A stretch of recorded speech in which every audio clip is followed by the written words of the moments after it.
mu gitabo cy'ibyakozwe n'intumwa ngiye kuvugaho ibintu bitatu gusa mu minota mike cyane ishoboka kugira ngo dukore igikorwa. Turacyafite igitaramo. Haleluya.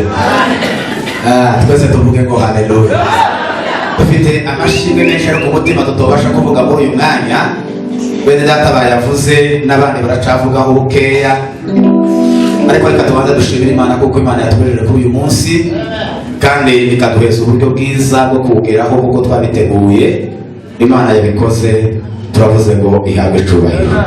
Reka tubashimire mwebwe mwese twatekereje kuko mugomba kuza tukabana amatorero ya hano iwacu kayira dusangiye. Mwebwe mwese bene data turabashimiye cyane, mwagize neza kuza kugira ngo dusangire uyu munezero. Imana ibagire neza kandi baheze umugisha. Twatekereje abungeri, mwagize neza kuza kugira ngo tubashe gutaramana, tubashe gusangira ibyiza. Imana yabahaye uburyo bwiza, mwakoze cyane, Imana ibaheze umugisha.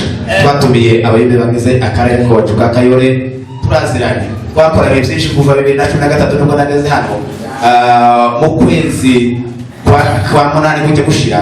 Ariko nzanibuka Imana ibitangaza yakoze. Twari mu gasengero hano muri Krista Bena ko basengeraga hirya, bari bantumiye muri seminere y'abaririmbyi. Bwana Yesu asifiwe. Kandi tuvuge ngo haleluya. Imana izivuga kandi zikora. Imana izikora ibitangaza. Iyo niyo Mana twizeye, iyo niyo Mana twiringiye. Yesu hamwe cyubahiro. Zanibuka bari bambaye seminere ndakuganira ku ijambo Zaburi ya mbere bivuga ngo hahirwa umuntu udakurikiza imigambi y'ababi, ntahagarare mu nzira z'abanyabyaha, ntiyicare n'abakobanyi. Imana ivuga ibintu byinshi bikomeye uwo munsi sinzabyibagirwa. Amen. Haleluya. Ndaribuza abayimbe bakari uwo munsi twarataramanye, hari ibyo Imana yavuze.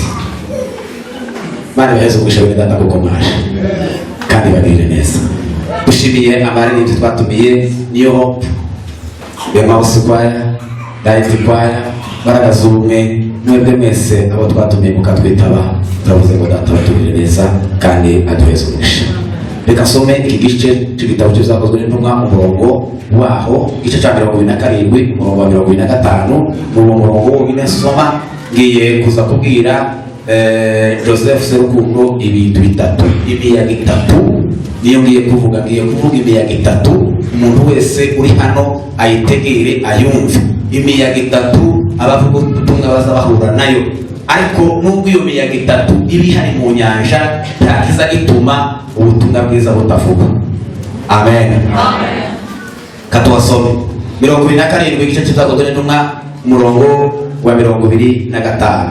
Biravuze ngo nuko nimuhumure mwabagabo, kuko nizeye Imana yuko bizaba uko nabibabwiye, ariko dukwiriye gusukwa kukirwa. Kumuranyumva? Reka nsubiremo. Haravuze ngo nuko nimuhumure. Ngo ni Pawulo waruhaye babwira abari kumwe nawe mu bwato. Arababwira ngo nuko nimuhumure mwabagabo, kuko nizeye Imana yuko bizaba uko nabibabwiye, ariko dukwiriye twese ntawe uzagwa mu nyanja, twese tuzasukwa hakurya y'ikigo.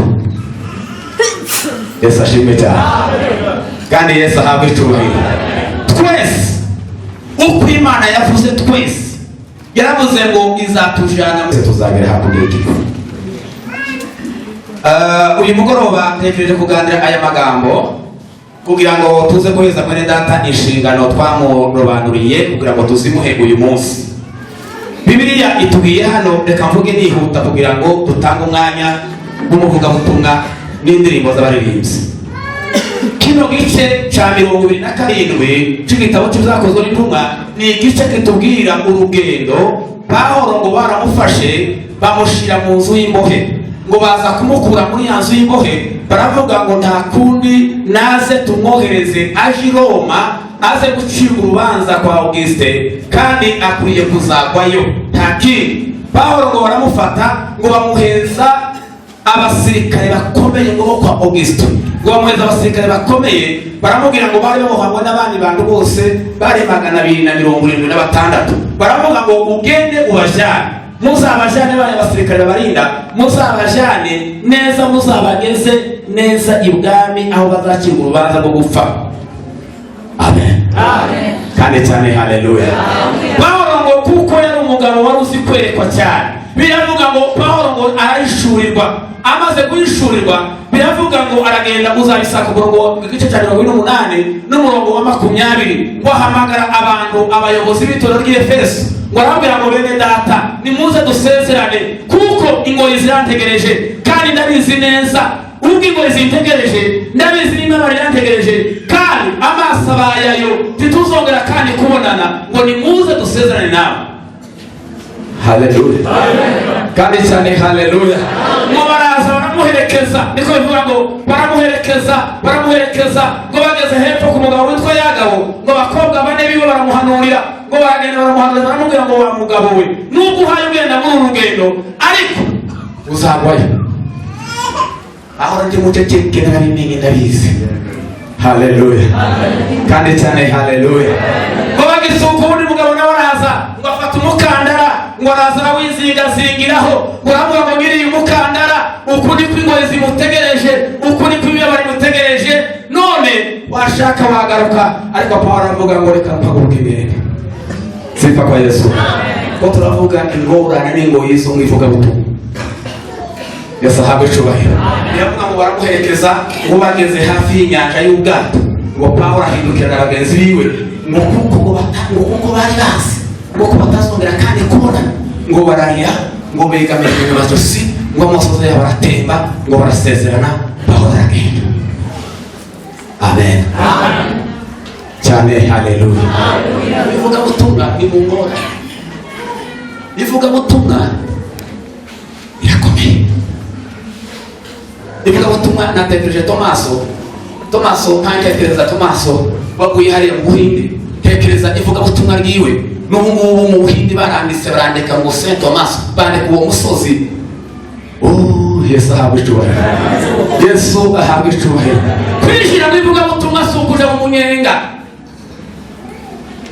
Bibiliya yatubwira ngo uwo munsi aho nabibuze ndavuga ngo uwo munsi ngo kuko bari bamaze kumenya kuko batazongera kandi kubonana ngo barasezerana Pawulo ngo yinjira nabo mu nyanja ariko ngo bakigera mu nyanja ngo haza imiyaga itatu niyo narigiye kuvuga ngo haza imiyaga itatu iyo miyaga itatu ngo irabakubita cyane birabazengurutsa cyane ariko aha twasomye ndaza kubivuga aha twasomye ngo Pawulo nijoro ngo bari mu nkuge.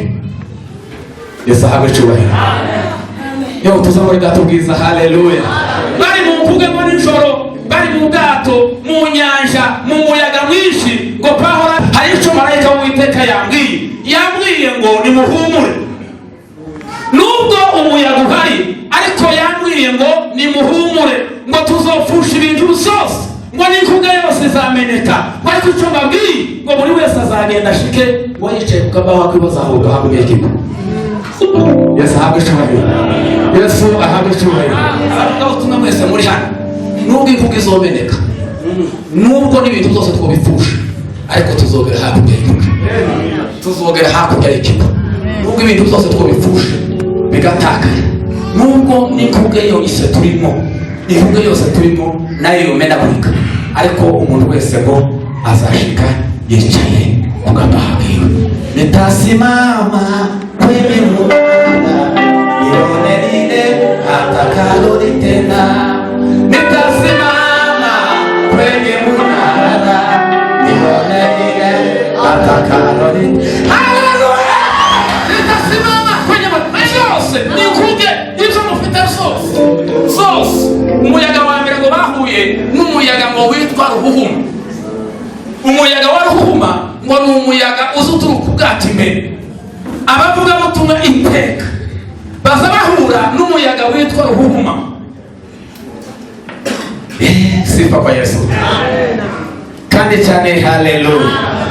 Uwo muyaga witwa Ruhuhuma watangaje cyane ngo aravuga ngo nubwo muzahura n'uwo muyaga witwa Ruhuhuma aravuga ngo ntimuzawutinya Yesu ahabwe icyubahiro.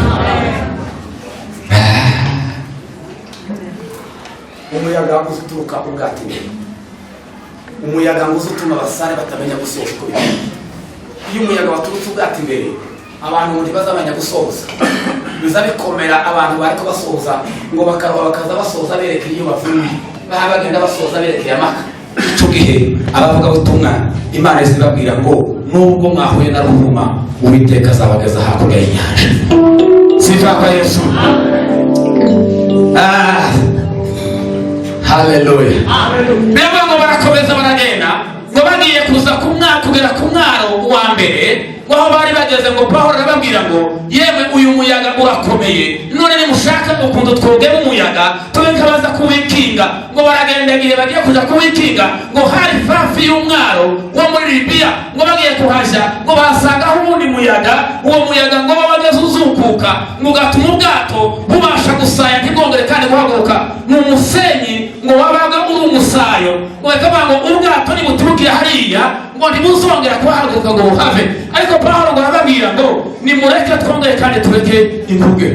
Haleluya. Kandi cyane haleluya. Nababwiye aho kuvuga ngo mujane inkuge ize kugwa muri uriya muyaga, ngo nimureke ngo haza umuyaga ngo utangira guheha, ngo wamuheha inkuge, ngo inkuge itangira kugenda iyo gusa. Murareka muraba ngo ntabwo tutumwe nanga, nimureke inkuge igenda ireka. Tekereza abasare ngo baraceceka, ibintu byose biraceceka, inkuge ngo igenda ihagera ku bwato ngo bugakubitiye. Ariko umunsi wa 14 Yesu ahambaye. Yesu ahambaye icyubahiro. Biravuga ngo umunsi wa 14 gusohoye, umunsi wa 14 ijoro ngo rya 14. Sifa kwa Yesu. Oh, sifa za Yesu. Imana ishimwe kuko ijoro rya 14 rizagera tukava mu muyaga.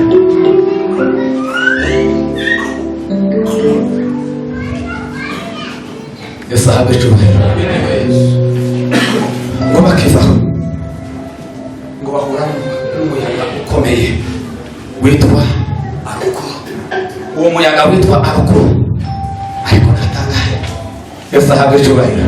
Uwo muyaga ngo wari umuyaga ukomeye cyane, wari uteye ubwoba, ngo wari umuyaga ngo wari kubakubita ugakubita inkuge ukayisekura n'inkuge igatandukana, ubushishire n'isumari ifashe inkuge ngo yose ikarekurana, amazi ngo arisuka. Ariko ngo Pawulo ngo arababwira ngo nababwiye gute, nababwiye ngo mutegeke, nababwiye ngo tuze hakurya ku nkombe. Sifa kwa Yesu. Kandi cyane haleluya. Umurimo w'abavuga butumwa mw'itorero muza mubwira abantu mu muyaga urahari, ariko data yavuze ngo tuzahagarara kuko amahwa turuka amahoro. Yesu ahabwe icyubahiro. Yesu ahabwe icyubahiro. Biriya yavuze ngo bahuye n'uwo muyaga, ngo ni umuyaga ngo iyo bakubitanye nawo ngo inyenyeri ngo n'izuba biza bizima. Iyo uhuye n'uwo muyaga, inyenyeri yakumurikiraga n'izuba yakumurikiraga biza bizima. Muribuka wa munsi b'abanyabwenge bamaze kubwirwa ngo nimugende muje gusanga umwami ye yabavukiye, ngo bakigenda gutya ngo inyenyeri irazima, inyenyeri ngo izime, bayobera kwa Herode. Ariko haleluya, haleluya, biravuga ngo bakiyoba. Hageze mu Herode arabwira ngo mabwire abagabo tere mugende namwe mubona ko kana naje mubwira azaze gukora, ariko we afite umugambi wo kuza kugatsemba. Bibiliya ivuga ngo baragenda ngo baramubwira bati turagiye, ngo bava aho ngaho uke. Ngo Herode aravuga ngo nimuze durebe mu bitabo, murebe mu zanditswe, murebe uko bimeze, twitegereze ahari turebe icyo bavuze ku uyu mwana. Ngo bitegereje basanga ngo zarahanuwe ngo mu mudugudu w'i Betelehemu ngo hazatuvukira umwana, ngo azitwa igitangaza, umujyanama ukomeye, ubutware buzaba ku bitugu byiwe. Ngo icyo kintu ngo bagitambuka gutyo ngo inyenyeri kandi yongera kugaruka. Sifa kwa Yesu. Kandi cyane haleluya. Abavuga ubutumwa mubwire kandi mubwire abantu ngo inyenyeri y'Imana iracahagaze, inyenyeri y'Imana iracahagaze, inyenyeri y'Imana iracahari. Soza Bwana Yesu asifiwe. Kandi cyane haleluya. Ngo bagezeyo biratubwira ngo niba munsi bari bambutse bageze ku gice cya 28 n'umurongo wa 20 Pawulo ngo arabandikira arababwira abantu bari kumwe barabwira ngo bene data ngo abantu bose babonye ngo bagiye kuja kwambuka ku kirwa ngo basanga abantu ngo bagize bari bafite gwizari iteye ubwoba ngo bafite n'imbeho ubwonde bw'amahinga abiri bw'imisi 14 mu nyanja ngo bagowe bafite ikibazo reka kubwire rero ishogiye kukubwira ugende uje gutora umuganda wiwe abavuga ubutumwa bazabaje gutora umuganda wiwe kandi umuganda wiwe bakawukumanya bamara kuwukumanya abantu bakota bagashira imbeho iki nico gihe mugomba gukumanya umuganda wiwe ariko hagati y'umuganda wiwe hari inzoka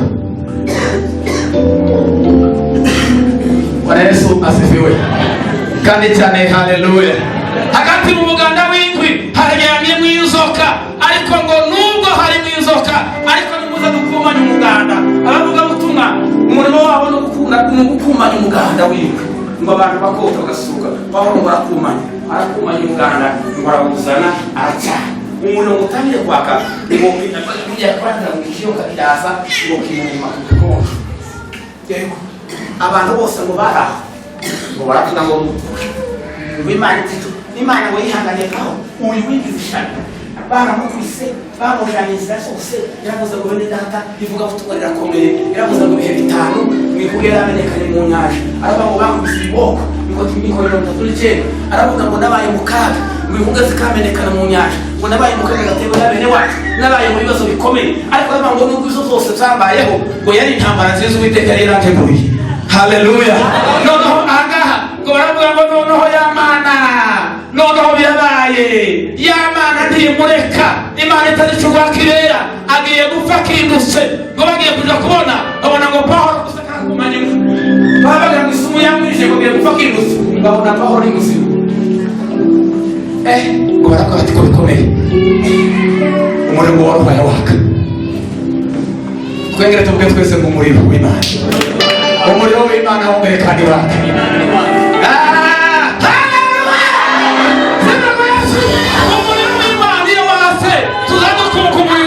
isumu n'inzoka na sikorupiyo tukabikukumurira mu muriro w'Imana umuriro w'Imana waka ngo Pawulo arabifata ngo agerageza kubaho uratangira barabatiyo nuko nanone adakiruse ariko nanone isuko nyinshi araza kuzimbirwa navyo ngo bategereza kuzimbirwa barabibura ngo babibure ngo bose bavuga ishanye bose ngo baravuga ngo ukuri muri Imana twese tuvuge muri Imana twese tuvuge muri Imana haleluya muri Imana mumve muzobwira abantu ngo nubwo umuriro uhari nubwo ikiyoka gihari ariko hari mu Imana nisho nico nakubwira uzovuga Yesu Kristo w'abantu kandi basusa kuko muri bo hari mu Imana ngo baravuga ngo nukuri ngo hari mu Imana Yesu hakucyubahira amasaha n'umwanzi agomba kutabwira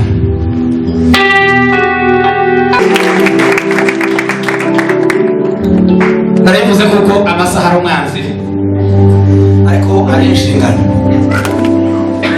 hari icyo ijambo ry'Imana rivuga urwandiko Pawulo yandikiye Abaefeso ibice 4 umurongo wa 11 yaravuze ngo Imana iza guhamagara ntabwo Imana ari umuyinga Imana yahamagaye abantu izi imirimo bazakora Imana yase yubatse guverinoma itego Imana yubatse guverinoma itego isiga za ministeri zayo zitanu kwisi yaba ngo sisiga abantu mu kinga bakabafite ko bazabaho ngo bamwe birabafata iganira mu ngeri dore ministeri zitanu ngizi ko murabona ko kuzi ntoki zanyu zipanze uko niko ministeri zitanu zishuza imeze ko murambona uru aravuga ngo bamwe yabagize abungeri ngo bazakore imirimo 5 uwa mbere bazaza bagaburira uwa kabiri bazuhira uwa gatatu bazaragira uwa kane bazavura novuga gahekeza hehe Bwana Yesu asifiwe ngo imare akagatoke aka tumuzamona ko umuntu atunga gutya yakagiza abahanuzi akagatoke ko kazaterera n'abahanuzi avuga ibintu bitatu abahanuzi bagomba gukora icambere abahanuzi ngo bazabwira abantu ibintu z'urutsi imitima haleluya bazabazanye ihumure ngo babwire abantu bababwire ngo Komar Adonai asema Bwana wa majeshi Uwiteka Imana nyir'ingabo iravuze ngo nimubwire ngo muhumure ijambo rya kabiri ngo bazabwire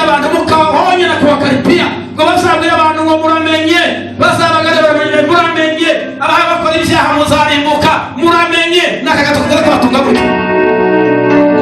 Sifa za Yesu. Sifa za Yesu. Iyo abantu babivuga bazaba ngo bibasi. Oya, Imana niko yavuze ngo muzamubwire abantu ngo muramenye.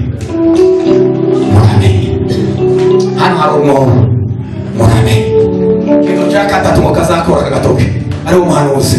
Ngo kaza kuvuga gusa bagitorera. Kaza kugira ngo imitima y'umuntu Imana y'Imana. Koranyuma. Ndashaka kugira. Imana ivuga urutoki rwa gatanu sumba zose. Urukuru ni intumwa. Wabaho n'abagize intumwa. Intumwa zazigereranywa na mashine ya Caterpillar. Ibyo ngibyo intumwa zari zifite umurimo wo kugenda zishinga amatorero, zigashinga itorero i Kayore, zikagenda Busia, zikagenda Kampala, bakagenda Goma, bakagenda hirya no hino, ngo bamara gushinga amatorero bakayashiramo abayungeri, bakabura ngo bahe nimuragire, bagahaguruka bakagenda, bakavaho bakagenda. Aha, uru rutoki ruza rwambara urupeta, arabanga abangaba nababwiza ngo uyu ni wowe. Akubwira ibintu. Bwana Yesu asifiwe. Pape, tugira ubwoba datazagushoboza kuko yaguhamagaye. Bwana Yesu asifiwe. Reka tuzamure data ibiganza tumushime kuko ari umwami. Sifa kwa Yesu. Haleluya. Ababwiriza ubutumwa bwiza mufite inshingano nyinshi, reka mvuge zibiri gusa. Iya mbere ngo muzagende ngo mubwirize abantu bose ngo bizeye ngo mubabatize, nibamara kubatizwa ngo mubazane mu nzu y'Imana abungere babigishe. Bwana Yesu asifiwe. Bwana Yesu asifiwe. Usomwe Paulo na Sila na Baranaba soza runo tuzanira icyo tukamaho nashoje. Bwana Yesu asifiwe kandi cyane. Haleluya. Umunsi umwe Baranaba na Paulo na Sila ku itongo baragiye, bageze ahantu icyo kintu cyaratangaje cyane. Ngo bavuga ijambo ry'Imana, ngo ijambo ry'Imana rigira ububasha, ijambo ry'Imana ngo rigira imbaraga, ngo haza umushitsikazi, ngo haza umurozi, ngo haza umuntu ushika, ngo araza ngo atangira kubwira ngo wa mugabo w'umuguverineri bari babwirije, ngo Paulo yari amaze kubwiriza, amaze kuvuga ubutumwa bwiza, ngo guverineri w'icyo kirwa ngo aravuga ngo nukuri ngiye kwizera umwami kandi ndakijijwe. Ariko ngo umukonikoni ngo araza akazamubwira ngo reka ibi biratambuka, aya ni amahahiko. Uko niko abantu benshi bazavuga ngo ni umuriro gusa ubashira, ariko ntibizarangira mu izina rya Yesu. Sifa kwa Yesu. Ngo atangire kubona gutyo ngo umurimo wundi mufite ni kukemea ukaripia kwanza ibilisi. Sifa za Yesu. Ukitumia jina tukufu la Yesu Kristo ni kukemea nguvu za ibilisi na kutangaza jina tukufu la Yesu Kristo. Amen. Sifa kwa Yesu. Ngo aravuga ngo Paulo ngo aravuga ngo yagabwira wa mukonikoni kumva. Baramubwira ngo wa munyabuye yabaye ko bikunde kwesera. Baravuga ngo wa mugabo ngo nta kindi novuga ngo reka kuboko kw'Imana kuze kukubwira, ukuboko kw'Imana kuramugwira muri yo saha, ngo para mukubise gutyo bigiye kwifata mu maso, ngo yabatangira guhuma ngo ababaye ngo nimuze mu ndandata, ngo bagiye babamurandata, ngo abantu bose bari batariye muri yateranye bose ngo bavugira icyarimwe ngo haleluya. Urabona Imana zitumanukiye zisanyije n'abantu, Imana ngo ziramanutse, ngo batangira kuzana ibitambo. Aho barasira ngo barabwira ngo turabantu kamwe, nta bitambo muzana, turabantu kamwe. Iyo munsi bavuze ijambo bageze hepfo baravuga ngo bubitse isi, ngo bageze ngiyo abavuga ubutumwa bafite umurimo wo kubaka isi. Imana igufasha uzohindura isi uyubike. Sifa za Yesu. Ukurikije ibyanditswe byera by'ijambo ry'Imana, Imana izagufashe kubika ibihugu, bazavuga ngo wubise ibihugu bageze nini. Imana idufashe kandi bazungusha. Amen.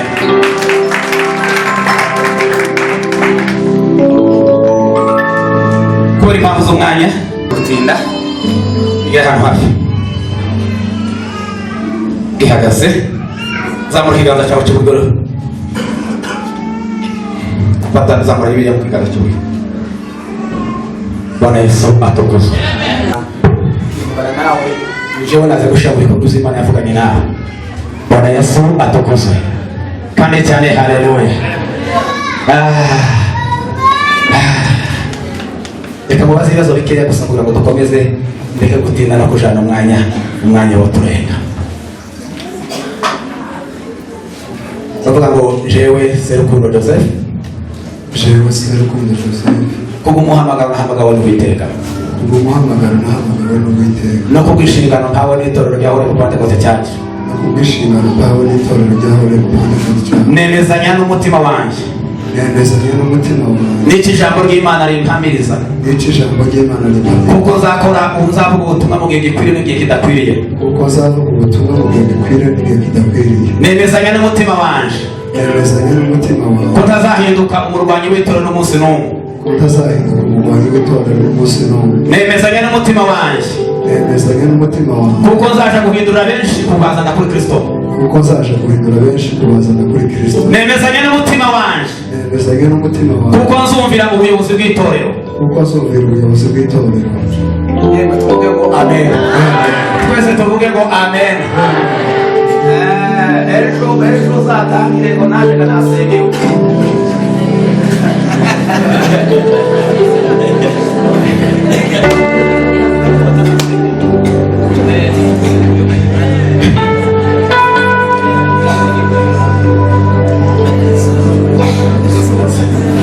Bwana Yesu asifiwe. Bwana Yesu asifiwe. Reka mubaze ibindi bintu bibiri gusa hanyuma tumusengere. Reka mubaze imbere y'iteraniro ry'abera bose, n'imbere y'Imana yaguhamagaye, n'imbere y'Imana yakuremye, niba uyu muhamagaro ukurimo tugiye kugusiga amavuta uyu munsi, niba hari umunsi wigeze wumva uri mu mutima wawe ubivuge ngo ndiyo. Yego. Tavuze ngo yego. Reka sabe abashumba batambuke. Abashumba mwese mutambuke hano.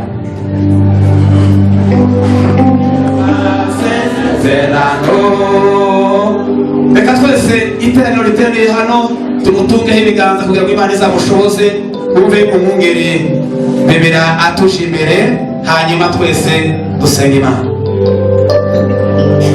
Data, twongeye kuzamura ineza ikomeye yawe, tuzamura icyubahiro gikomeye uyu mugoroba w'uyu munsi, kugira ngo dusohoze ibyo wagambiriye ku mugaragu wawe mwami Yesu. Turabizi neza ko nta muntu wigeze wihamagara, kuko abihamagaye byarabananiye, ariko uyu munsi reka tukureke mwene data kuko amaze kubirahirira ko yahamagawe nawe. Yesu, umubare ukora mutima, umubare umukozi w'umuhanga, kuko ibyo adashoboye azabishobozwa nawe mwami, kuko uzabibasha tubashishwa nawe mwami Yesu. Izina ryawe rikomeza rihabwa icyubahiro. Waragase umwami Yesu, tubasha kubana nawe, uzi guhamagara kurusha abantu, uzi guhamagara kurenza abantu, uzi guhamagara kuruta uko tubitekereza. Umugaragu wawe yamara kugukorera muri iki gihe, umugaragu wawe yamara kuba umukozi wawe, umugaragu wawe atagiye gukora ahubwo agiye gukora, uzubane nawe. Wenda umushimire mwami Yesu, ibikorwa byose azakora azabikorana umwete, ibikorwa byose azakora bazabashe kubikora neza atagononwa. Turashimye kuko uzumvise kandi wabikoze, ni mu izina rya Kristo dusenze twizeye, amen.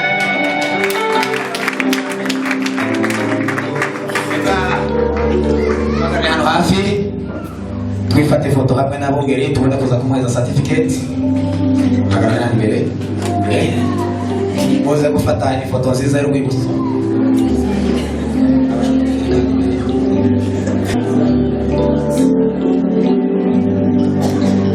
Reka nanone dufatanye twese abungeri bari hano, twari kubikora twenyine ariko reka dufatanye twese abungeri, reka tumuheze iyi certificate twese abari aha ikimenyetso gikomeye cy'imirimo agiye kuza ku rubanza rwawe mwigiye gukora.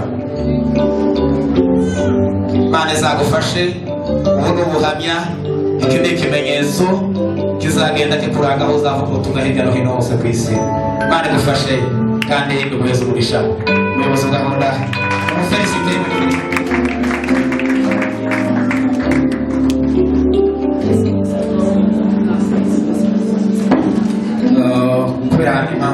reka turusere hano Serukundo natambuke.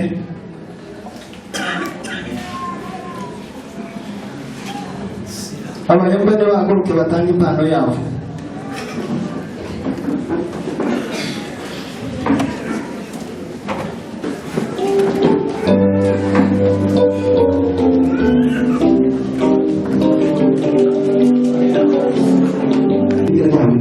Nabuze ubutumwa muri matatu. Nabuze ubutumwa ahangaha n'andi amasima yose kuri abamatari bose. Nabuze ubutumwa. Nabuze ubutumwa ku ndaya. Nabuze ubutumwa muri bacokora. Hanze ejo natuje mu rugo yaraje asatura hanze bararwaye kandi barafite ishuri. Ndagenda gushyira mu rugo ndakabona n'abatuse. Reka mbabwire kuva mu butumwa hari kimwe abantu bigisha cyane. Kuva ngo ubutumwa kuko nitegereza abantu bafite maze gusiga kwa bintu butumwa. Hanyuma ugasanga ari matorero yabo. Ariko twahamagaye gusohoka hanze hari abantu bose abantu bashoboye ejo bazaze mfite 35 turi muri izi sabe z'abazigize turi muri zone y'amakanda turaheze abantu b'abirije bende tuboneza n'ibitabo rero musohoke kuko njyewe mbona uragomba kugira ngo cyane hari ikintu gusa cya formalite ari dusohoke hanze reka babwire muzosanga gake cyane nanjye nk'umuntu muri amatora y'abanyamerikani gake cyane Sisi na amatoro gawe gatatu kandi suko kweza navuze ijambo navuga muri ibi ariko imbakurite kandi hari n'abanje muri gabukere ejo bakuje muri gabukere ubutumwa uyu munsi tuyabonetse ubutumwa zwavuye mu gusengera abanje muri twitwa muri hano dusengera gusengera rero shimire mbere data ikindi cyane batanga ijoro arahantu reka mbwira abantu baba batanga inshingano wifuza kuja kwiga hari abantu benshi batazakenda yuko babwira yuko uje kuruka bazicara bategera ko babwira ubwenge ubwenge bavuga ubwenge bwawe ese kubera ko abantu babaza bihutira gusengerwa ariko bigakunda kuja kwiga burya niba ufite inshingano utarayigiye bizabwira bigore burya reka mbwira abantu kandi si tubakiri batoya tuje kwiga ushaka ubwenge abantu benshi bakoreye ikintu cyo gusengerwa ariko wabura aje kwishura ugasanga ndashaka hari abantu benshi bazakira kubwira abantu bose bari kuvuga bazicara bavuga ubwenge bwawe numva icyo usobanura kuri fone bazavuga ko ubwenge bwawe wakoresha ubwenge umwuka ni ngombwa ariko ubwenge burakenewe tuje kwiga abantu benshi bakira inshingano ariko uje kwiga sinzi impamvu rero ndamaze kandi muri cyo bwajije imana ibuzumugisha reka mpamagare nshuti yaje nagasore nawe turi magambo maketo nawe ngire impamvu zikagera n'umugore turi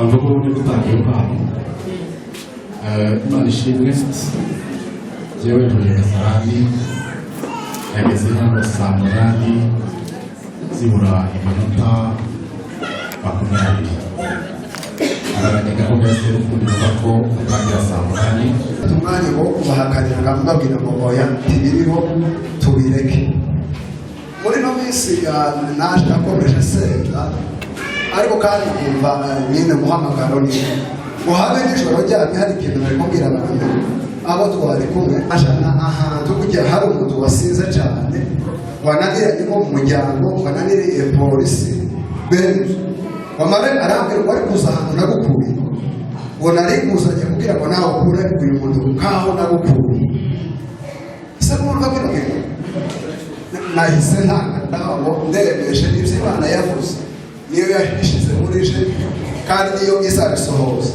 nari mpitegereza ikintu gishaka no kuba abo mu rugo bo baranze yewe nari kirarangiza bibabwira kuti noneho akamaza abantu gutarama mu rugo bakavuga ngo uyu mwana azakorera Imana kandi biciye muri yo bidaciye muri we kubera ko jabona kishijwe atabishaka cyane wenda ngo tukuranige vuga muri uyu mwaka azakizwa ahubwo Imana mu gushaka yakoresheje inzira zayo zose kugira ngo ibashe kuva abazabibwira ngo kenshi bafashe igihe kinini cyo gusengera n'abanyamuryango ntibigeze bakora ariko Imana ngo ibishake ku munsi umwe ndafatwa nayo ngo mare gufatwa n'ikintu kizakindangaza nzabibwira abandi iyo tuba dushaka nzababwira ngo iyo umuntu aje gutuma umuntu uzi umuco wamutumye wo kwisigarira hanyuma hari ikintu kimwe kizakindangaza nakuze mu buzima bwo gutoberaho imbwa noneho ukazitoza no guhiga ukayibwira ngo ugiye kwirukana ibisisi ugiye guhiga nk'inkware bene nagaza ngifata kujya kayereka ko nk'uko kundi Imana isikora mu bwenge bwayo kugira ngo ifate umuntu ico genari kirara kibi cyo kwereka imbwa bigana nico tekereza naje nuko ngo maze guhamagarwa n'Imana yagazifata noneho kumva muri jewe kirasa n'ihembira ngo noneho agasayo fatirwa gute kayibira ngo hari ibisisi nakenda kugira ngo iyirukana noneho kabanyireko iyo yagenda ati yasigaga twagaza tushana nayo noneho naratanga imara gufata kabona n'ingaho nayo izifata kujya ariko ikabibira ngo nukuzogenda tuzaba turi kumwe nawe